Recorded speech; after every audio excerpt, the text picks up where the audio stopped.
Yo, what's up? Welcome to show 8 of the Intercontinental Sci-Fi Ballistics production show. I think that's a good enough name. What's happened? Interesting thing. So I picked up the Sony RX100m5, which... There it is! Love it. Let's see, where is it? You can only tell that it's V5 from this little thing, right? It's a great camera. I got this extra piece as well. Handhold thing, it's awesome. I'll get you more details on that if you're interested. And yes, I did have to put a couple of Furbies on top here for the microphone for outdoor use because I was shooting outside. Kind of the basic setup. You gotta have some kind of handhold and you gotta have these Furbies. Love the camera. The image quality is terrific. One drawback I ran into is the 5-minute overheating problem. So when I'm out shooting on the go, it's fine here and there, boom, bang, boom, working good. I can't use this for the in-studio interviews most of the time because it takes me far longer than 5 minutes to talk to you with my ideas. Like I said, there's a lot of times where I'm just doing that, and then I have my next thing I want to share with you. So this baby just keeps beep beep, you know, shutting down on me.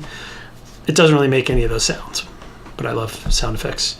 I saw a couple of people who said put a heat sink, copper heat sinks right here, which will help lengthen the record time. Of course, again, that'll ruin the awesome shape of this camera, which I love. Even these things, these Furbies, technically stop my flash and my pop-up viewfinder from working. But I mean, I could pull them off and still use them.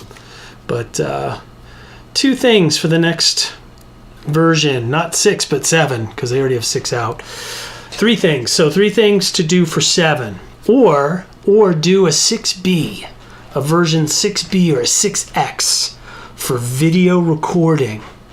So same camera, you don't have to change crazy stuff. Just add a heat sink to the chip inside, because I saw another guy put like a heat sink connection piece to dissipate the heat off the main processor chip. That's 1. 2, add an audio in so you can put a microphone on here. And 3, just build in some wind pop or create just a thing so you can put some covering without stopping the top 2 items from lifting. Just add those 3 items and the version 6 or the version 5X or the version 6X would be beyond awesome, because a lot of us are using this for video.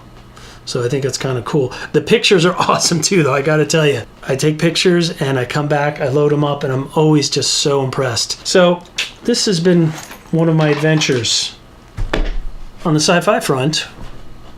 I have another item for you to look at. So this is also from that company Incredibuilds, which, by the way, nobody's paying me for any of this stuff. This is all just my review. This show 8, not sponsored by Incredibuilds. Yet. Let me try that again. Yet. This is an R2-D2. They use lasers to etch the wood.